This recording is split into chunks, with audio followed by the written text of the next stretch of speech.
Well, welcome back to our determining costs conversation as it relates to putting together a business case. We're going to take a look at two cost models here. And as I mentioned before, cost models are a great way to structure our thinking around how to develop the costs. I would like to take credit for both of these cost models, but I can't. The credit goes to a guy by the name of Marty J. Schmidt. He wrote a book, The Business Case Guide, 2nd edition. It's a really good book. It's a really expensive book, though. It's somewhere, I think, around $60, which is why I didn't ask you to buy it. I'm going to summarize his key points here with respect to cost model. Now, the first cost model that we're going to talk about is called the resource model. So named because it focuses on resources required over the life of your strategic initiative. On the left-hand side of this particular model, we have the resources required. Now, you're going to find a PDF in this lesson that has a list of the suggested line items for each one of these resource categories. I suggest that you look at that, and that'll give you a really good guide with respect to how these various resources break out in the subdivisions that occur underneath those. Across the top, we have the phases of the project. The first one, of course, is the acquisition and implementation costs. And these are all the costs associated with year zero that we just talked about in the last lecture about timelines.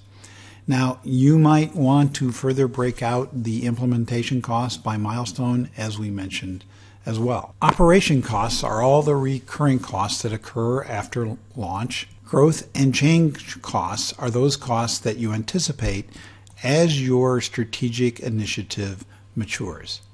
And then finally, there are the costs associated with the end of your strategic initiative, the phase-out phase, and here is where you would decommission your strategic initiative. The next model we're going to talk about is the activity-based model. The activity-based model is a look at costs for each phase of the product lifecycle. It aligns costs by department or function. Each individual cell represents an activity. In large organizations, the activity-based model has the added benefit that each department will develop and provide to you their own cost for your strategic initiative. And in addition, it drives some accountability for those costs. So not only are they supposed to take care in developing their estimates, once the strategic initiative is underway, they then have to meet those cost estimates. They'll feel much more accountable and more willing to do so since they had a hand in developing them. Now, on the downside, though, this approach may put the business case team in the role of negotiator among the various departments. The business case team also has the responsibility to rationalize all the cost estimates from the various departments.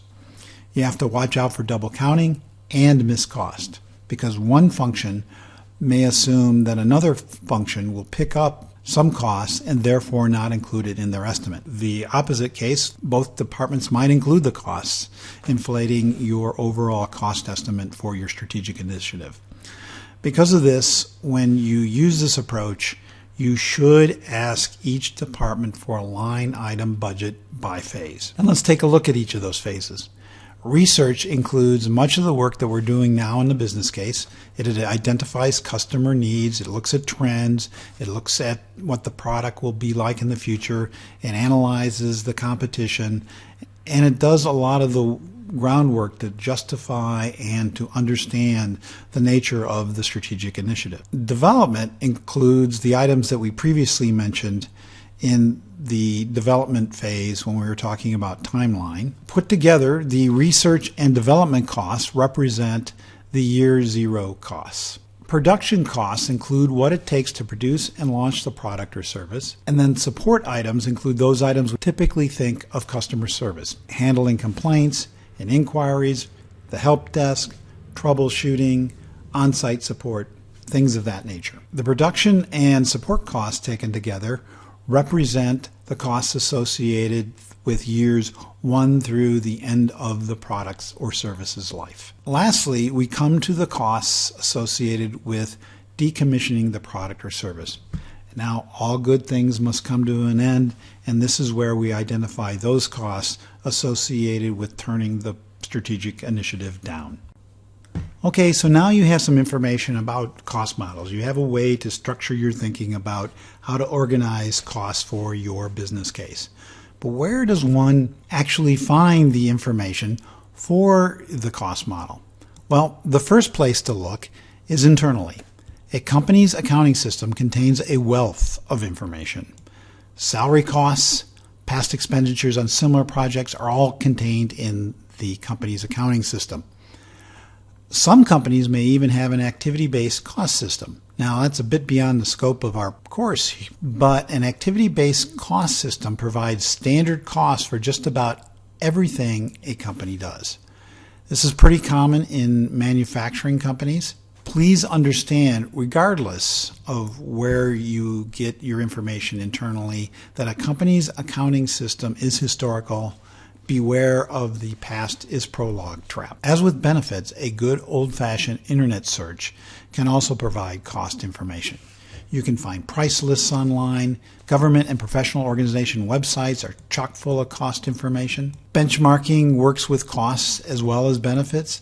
Those same companies, Gartner and the Corporate Executive Board, have benchmark costs. So do professional organizations. This is not a bad time to fire up your LinkedIn network. You can use LinkedIn for more than just finding your next job.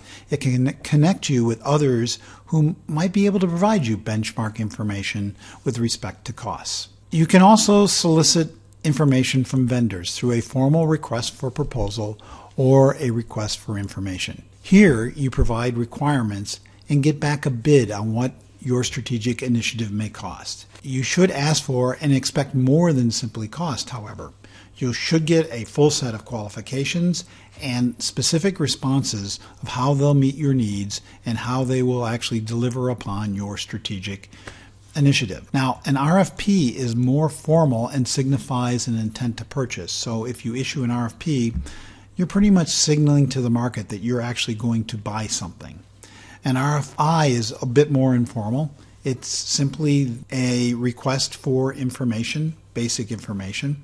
You shouldn't expect the level of detail from an RFI as you would from an RFP, nor should you expect the commitment from the vendor with respect to firm prices, if you should get any price information at all in an RFI. Well, this concludes our discussion on determining costs.